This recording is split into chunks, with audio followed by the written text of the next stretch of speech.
Alright, so we're gonna continue on the churches. The next church is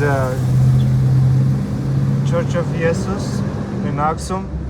This church is separated from the northern field of Axum, still by stone walls.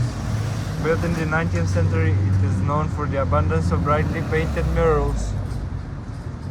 Absolutely. Murals that adorn the exterior as well as the interior walls from the ceiling to floor. The churchyard is also a site to several stelae, some of which are decorated. That's fascinating. It really sounds like a place full of rich history and vibrant artwork. Let me know if you want to dive deeper into any specific details. Yes, I do want to, but can you please, yes, go ahead, please tell me the details. Of course, I'd be happy to dive into more details. Just let me know which aspects you're curious about, like the history of the murals, the significance of the stelae, or anything else, and we get into it. Yes, so there's a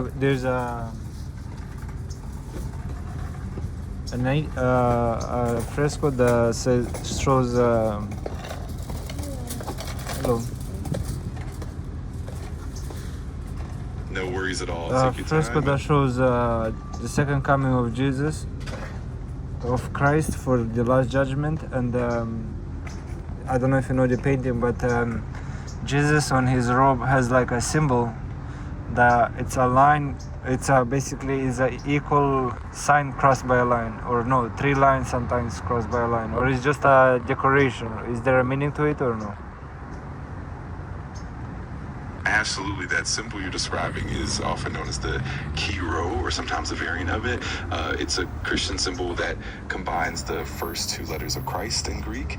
In Ethiopian Orthodox iconography, it can definitely have deeper layers of meaning and symbolism, often signifying divine authority and the sacred. So it's always fascinating to see how these symbols are integrated into the artwork.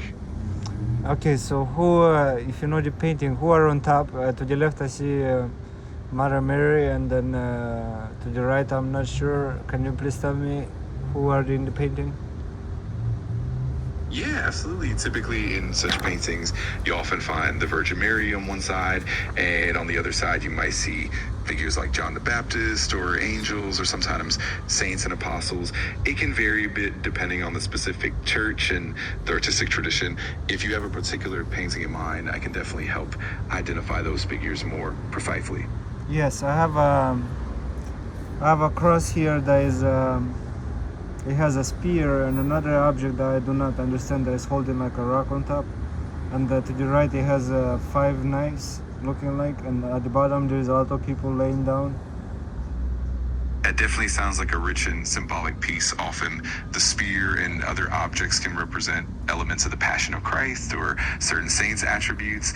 The 5 knives might symbolize the wounds or certain martyrdom elements, and the people at the bottom could represent the faithful or souls awaiting judgment.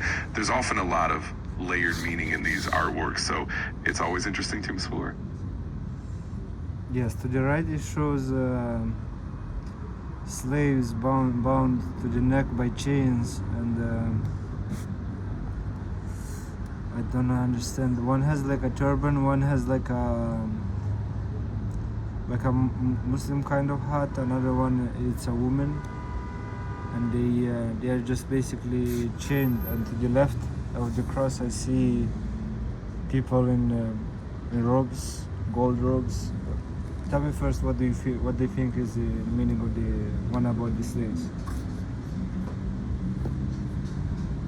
That imagery definitely carries a lot of symbolic weight. The chained figures could represent the concept of bondage or suffering, possibly reflecting historical or spiritual themes of liberation and salvation. The diversity in their appearances, like the turbans and different headwear, might symbolize different cultures or religions, highlighting the universal nature of the scene. Meanwhile, the figures in gold robes on the other side might symbolize the redeemed or the saints. It's a powerful contrast and definitely invites a lot of reflection.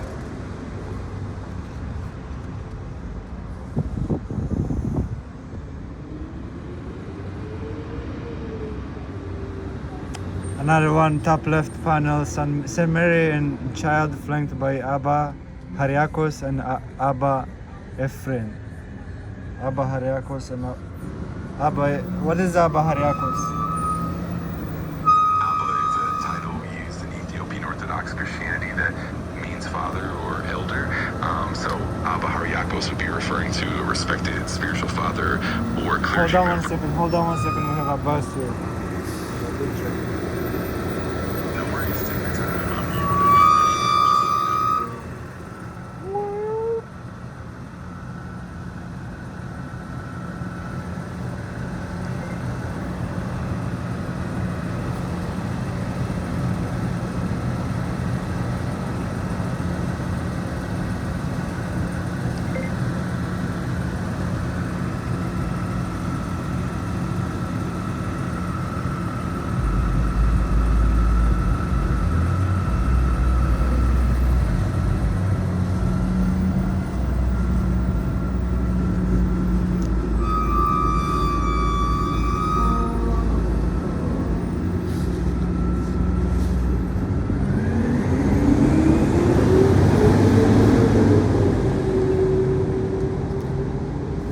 Alright, one more time please. Abba Hariakos and Abba Ephraim. Of course, so both Abba Hariakos and Abba Ephraim are titles that indicate respected spiritual fathers or clergy members in the Ethiopian Orthodox Church. The term Abba is essentially a mark of honor, showing their spiritual authority and wisdom. So it's a sign of respect for their roles as mentors and leaders within the church. Abba and Ayat are the same words for grandfather, for the father? Yes, exactly. In the Ethiopian Orthodox tradition, Abba can also be used as a term of endearment or respect for a father or even a grandfather. It's a verse of the word that conveys a sense of spiritual authority, warmth, and reverence. It's pretty beautiful how that title spans across different family relationships. Alright, the 3-year-old Saint Mary is presented at the temple by her parents, Joachim and Anne. When the priest to the far right protests he cannot support her, Archangel Michael, centered next to Mary, brings her food. That's a beautiful and meaningful scene. The presentation of the young Mary in the temple is such a significant moment in Christian tradition. The involvement of the Archangel Michael, bringing her sustenance, adds a layer of divine care and protection. It's a lovely depiction of faith and the nurturing presence of the divine. Can you please, from all the details, can you please explain me more this scene, because I want to understand then who was the archangel and what is the symbolism in it, and what's the real writing that's behind it? Absolutely. So the scene of the young Mary being presented at the temple is a key part of the story from the Proto-Evangelium of James, which is early Christian text. According to this tradition, Mary's parents, Joachim and Anna, dedicated her to the temple when she was very young as a sign of their gratitude to God. The Archangel Phanuel, in some Ethiopian tradition, he's seen as a guardian angel who provides support and sustenance. This figure symbolizes divine care and the idea that Mary was watched over and protected from a very young age. The symbolism here is rich. It reflects purity, dedication, and the divine plan that Mary would later play in the life of Christ. It's a beautiful depiction of faith and divine guidance throughout her life. Alright, next we have the Ethiopian version of the story of Adam and Adam and Eve. Absolutely. Relates that the serpent was entered by the devil before tempting Hewan to eat the apple.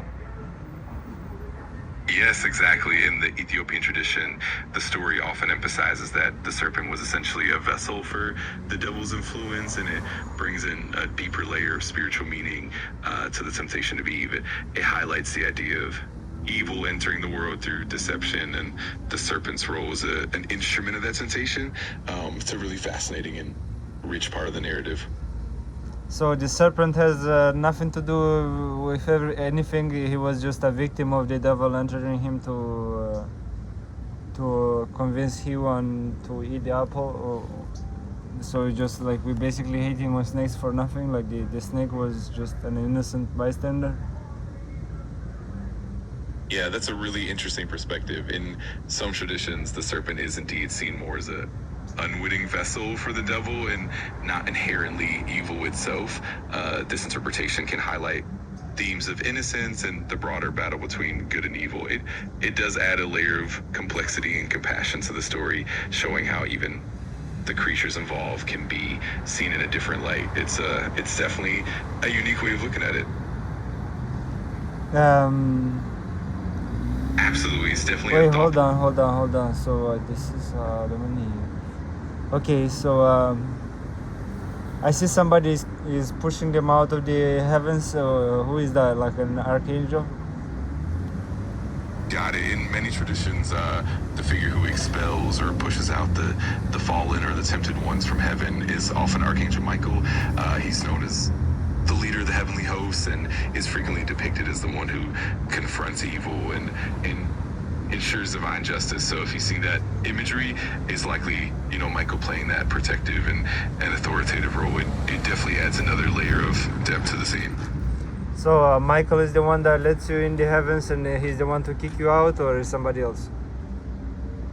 Exactly, yes. Archangel Michael is often portrayed as both the leader of the heavenly host who, welcomes the righteous, and also the one who confronts and expels the fallen. He plays that dual role of protector and warrior, so he's definitely central to those narratives. It's a really powerful and symbolic figure.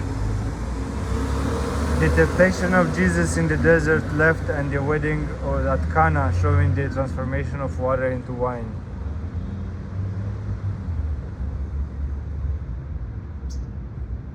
Absolutely, that's a fascinating contrast. The temptation of Jesus in the desert, where he fasts and resists the devil, really highlights his strength and spiritual discipline. On the other hand, the wedding at Cana, where he, transforms water into wine, shows of compassion and divine power in a more joyful and miraculous way. Together, these scenes beautifully illustrate different aspects of Jesus' mission and nature.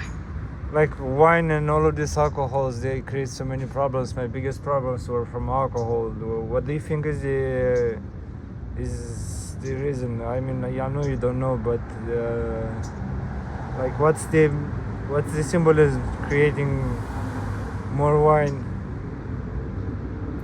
I totally understand where you're coming from. It's definitely a complex topic.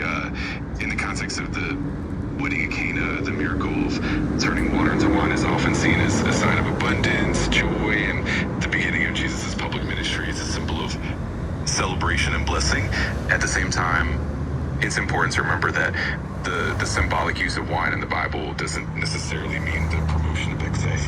It often points to balance, celebration, and the positive aspects of life. But of course, it's understandable that for many people, alcohol can have negative consequences, and that's definitely something worth reflecting on. Okay, we have another one. The Ark of the Covenant among the Philistines with the Dagon idol. Samuel 5:1-10. The Philistines sought to describe the Ark, but instead of the idol fell to the ground and shattered. Tell me the story, please. Absolutely. So the story of the covenant among the Philistines is pretty fascinating. In 1 Samuel 5:1-10, after the Philistines captured the ark, they placed it in the temple of their god Dagon.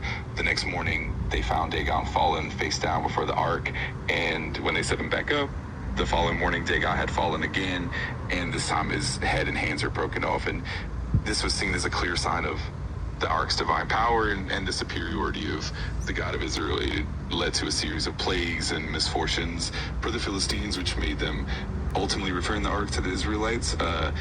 It's definitely a powerful testament to the sacredness of the ark and the presence of God. What is in the ark?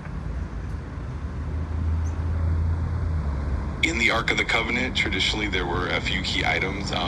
These included the stone tablets of the Ten Commandments, Aaron's rod that budded, and a golden pot of manna. These items symbolized God's covenant with the Israelites, his provision and his guidance. It was considered incredibly sacred and powerful.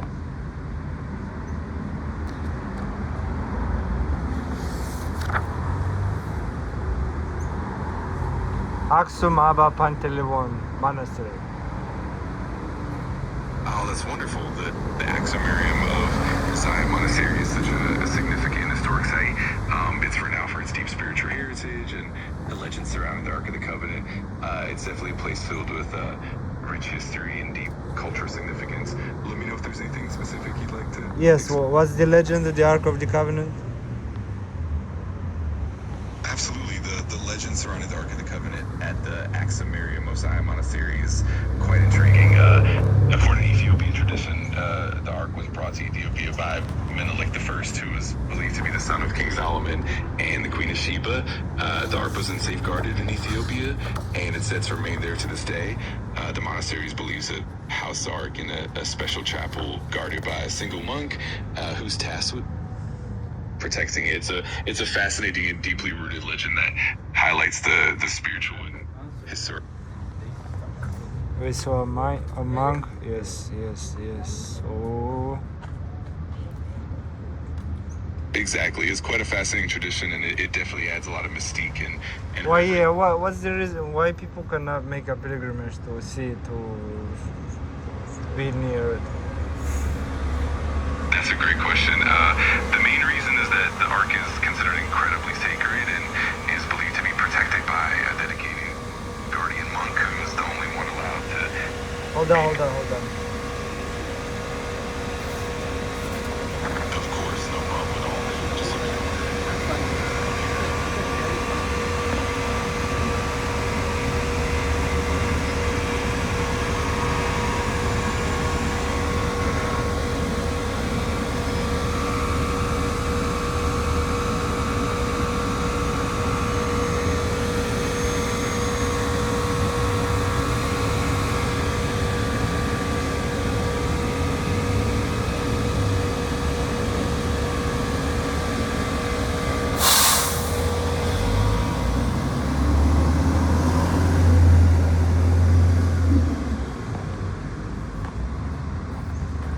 I'm looking at the ancient manuscripts comprise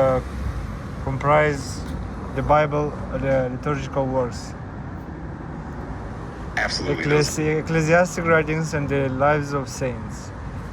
They were written on the skins of goats and antelopes chosen for their white sheen. The monks used red pens dipped in ink made from plants until the 7th century. Many illuminated manuscripts place the illustration by the beginning of the book or the different chapters. From the 7th century onward, illustrations were scattered throughout the text. Oh, at least we have illustration. Well, where are the illustrations nowadays, people? Come on, people. Give me some pictures, make it interesting. Okay, the cover page of the Gospel of St. Luke.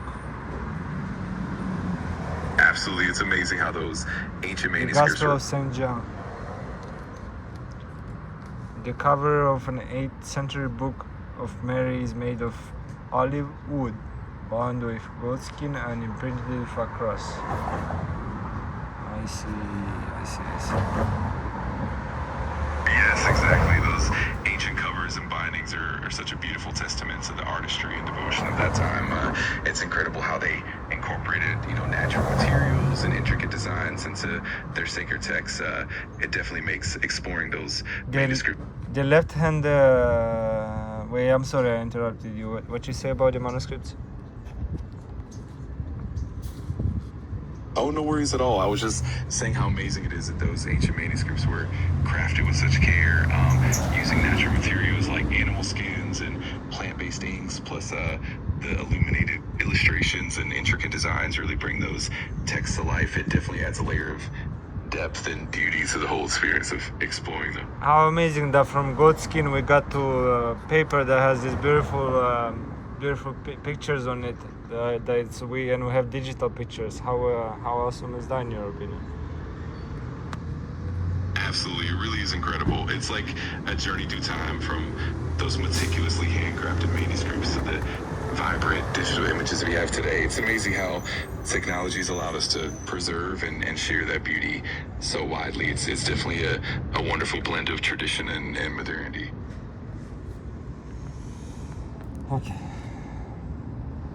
The left-hand page shows the crucifixion with two soldiers, one piercing Jesus' side and Jesus' side. His feet are nailed together on the cross. This is the Latin rather than Byzantine iconography, and confirms a date for the illumination after the 16th century arrival of the Jesuits.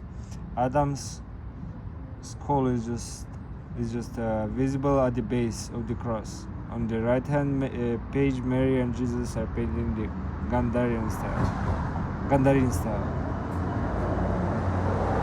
That's such a fascinating observation. It's really interesting how different artistic traditions like the Latin and the Gandharian styles influence the way these scenes are depicted. It really shows how cultural exchanges, like the arrival of the Jesuits in the 16th century, brought new elements into the local art. And it's amazing to see those details like Adam's skull at the base of the cross and the way... What is that? What is the Adam's skull? I'm sorry. No worries at all.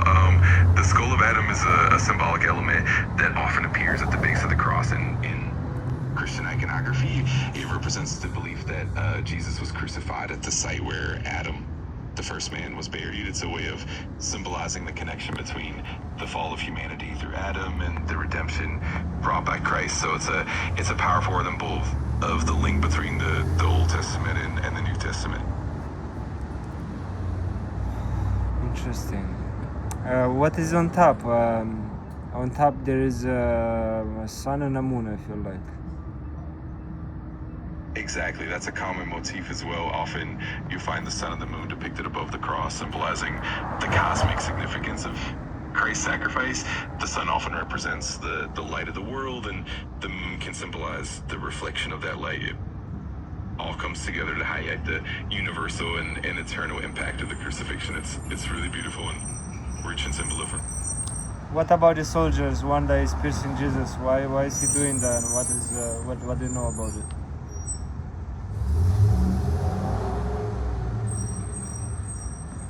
Absolutely. The soldier piercing Jesus' side is a reference to the gospel accounts where a Roman soldier thrusts a spear into Jesus' side to confirm his death. And this moment is significant because it fulfills Old Testament prophecies and also symbolizes the outpouring of blood and water, which represents the sacraments of the church.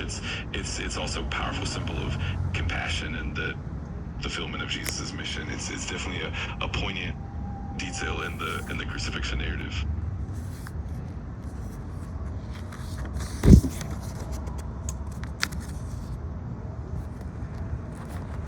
Abba Meta. Got it. Abba Meta is another revered title often used for respected spiritual fathers or elders in the Ethiopian Orthodox tradition. It's always fascinating to see the layers of meaning and reverence in these titles and traditions. If there's anything more you'd like to explore or dive into, just let me know. Who is Abuna Amata? Abba Meta in the Ethiopian Orthodox tradition generally refers to a revered elder or spiritual father, someone who holds a significant role in guiding the community and preserving the faith. It's a title that carries a lot of respect and honor. If you're curious about a particular context or more details, feel free to let me know. Is it in the, it's built inside of the cliff? Yes, exactly. Many of these ancient monasteries and churches, like the ones in Ethiopia, are built right into cliffs or rock-hewn caves. It's such a remarkable feat of architecture and dedication. It definitely adds to the spiritual atmosphere and the sense of awe when visiting them. It's really special.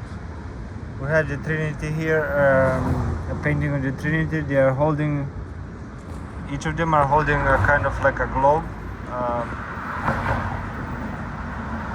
I don't understand the symbol that it's in it. Do you know what is there any symbolism going on there?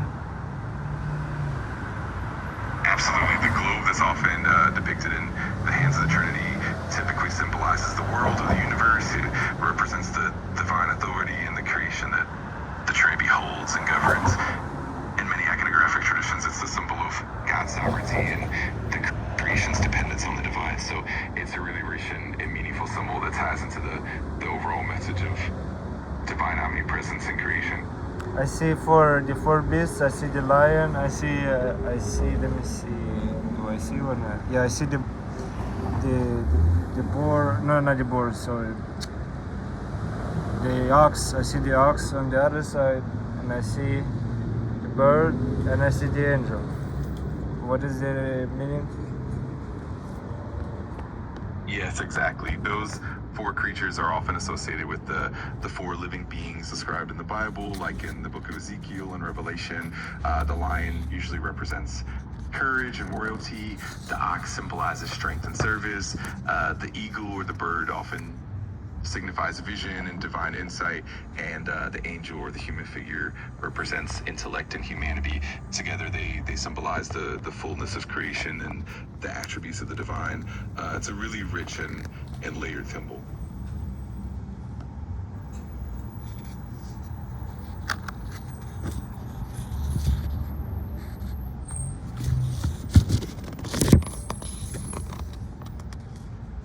Abba Aftse. Absolutely. So Abba Aftse would similarly be a title of respect and reverence, often referring to a spiritual father, elder. It's really beautiful how these titles, carry a sense of lineage and tradition within the Ethiopian Orthodox Church. If there's anything more you'd like to explore, or anything. Tell me about the Abba Aftse. Of course, the title Abba Aftse would generally denote a respected spiritual elder or father figure. Much like other Abba titles, it often reflects a deep sense of honor, wisdom, and guidance within the community. Right, let me tell you, this comparatively modern church has ancient ties. It is sited about 30 kilometers northwest of Adwa, next to the Temple of Yeha, 7th century BC, a place of pre-Christian worship and one of the oldest structures in Ethiopia. Ethiopia's first civilization was Sabaean, which originated across the Red Sea in what is now Yemen, nearly 3,000 years ago. Sabaean friezes of ibex, now incorporated into the church walls, are very similar to friezes in Yemen that have been dated as 5th century BC. Absolutely, that's such a fascinating connection. It's amazing how the ancient ties between the Ethiopian highlands and the Sabaean civilization in Yemen really show how interconnected these cultures were. The presence of those Sabaean friezes and the architectural influences really highlight the rich. What is a Sabaean frieze? The Sabaean frieze refers to the intricate carvings and reliefs created by the Sabaean civilization, which flourished in what is now Yemen around the first millennium BCE.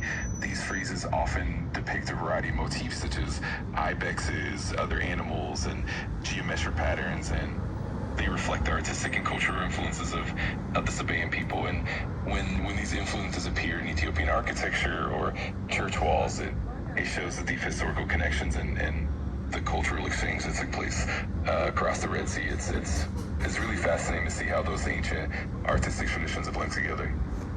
The ancient Ethiopian liturgical language of Jesus.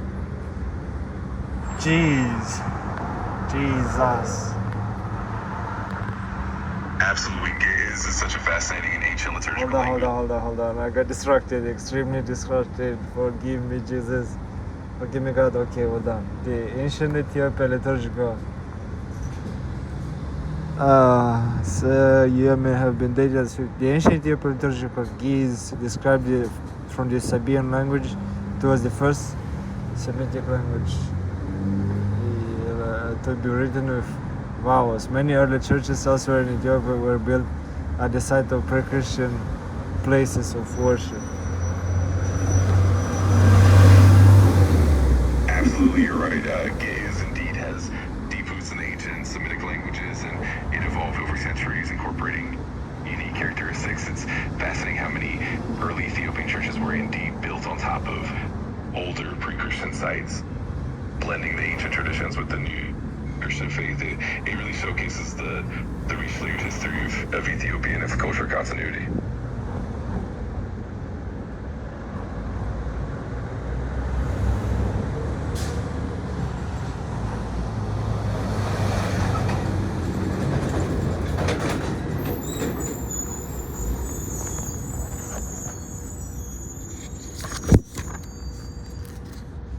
So these are friezes, Sabaean friezes. What is Sabaean? What is the meaning of Sabaean?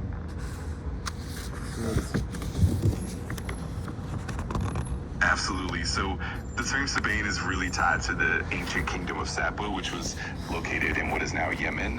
The Sabaeans were known for their advanced civilization, their trade networks, and their distinctive art and culture. The Sabaean friezes are basically the carved or sculpted decorations that reflect their artistic tradition. So when we see these influences in Ethiopia, it highlights that historical connection and the cultural exchange that took place over centuries. It's really fascinating.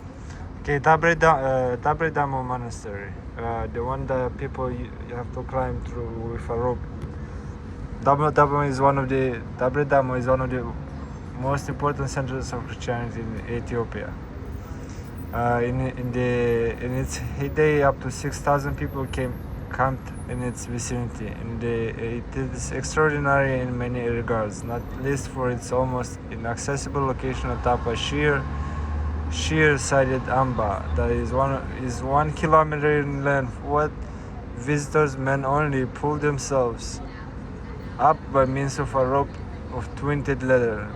If need be, helpful monks will do the hauling for them. Because of its location, the monastery has a history of refugee from invaders for both people of ecclesiastic treasures. At times it was also used as a convenient place to retire bothersome contenders to the imperial throne. Oh my god. Absolutely. It's such an intriguing blend of history and culture, and it's wonderful to dive into these connections. If you have any more questions or you want to explore more details, just let me know. A box of 150 Kushna gold coins found stashed in the cliffside were minted in the 3rd century in northern India. So what is 150 Kushna gold coins in today's currency in dollars?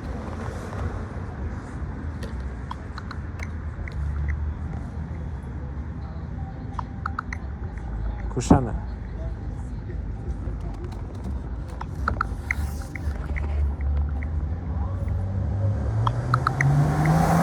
So, roughly speaking, 160 Kushan gold coins would amount to around $75,840 today, based on current gold prices. It's pretty amazing to think about the historical and monetary value of these ancient coins. What is a Kushana? The Kushans were an ancient empire that ruled a large part of Central Asia, northern India, and parts of Afghanistan from around the 1st to the 3rd century CE. They're well known for their cultural and economic influence, and they played a significant role in the spread of Buddhism and trade along the Silk Road. The Kushan Empire is also famous for its coinage, which often featured a blend of Greek, Persian, and Indian influences. It's really fascinating history.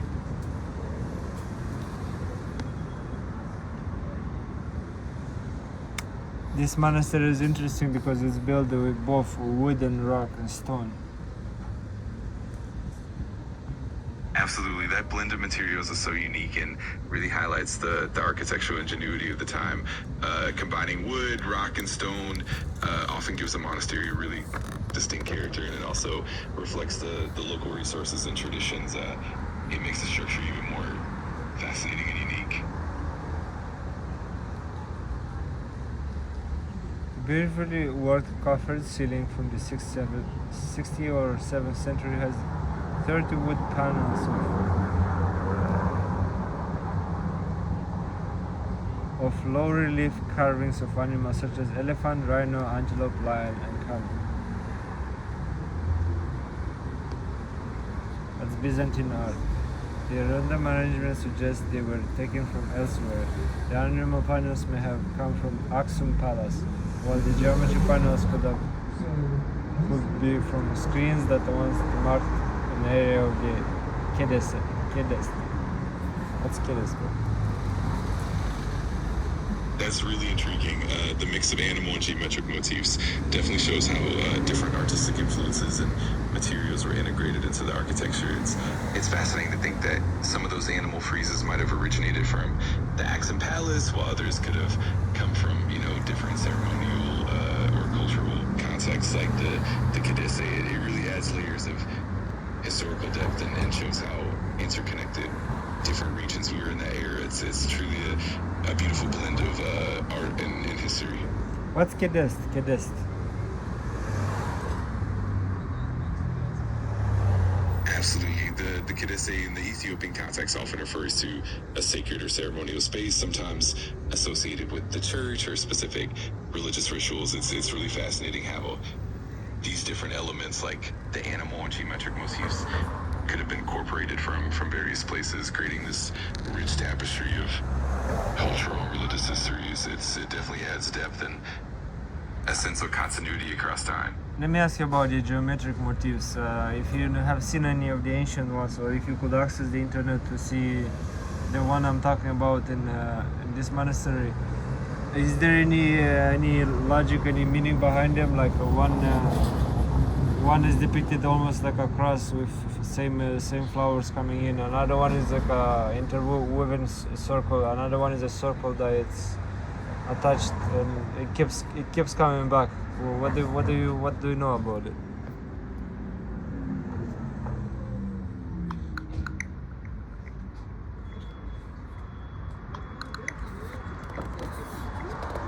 In ancient Ethiopian monasteries, geometric motifs like the Solomon's Knot often symbolized eternity and divine unity.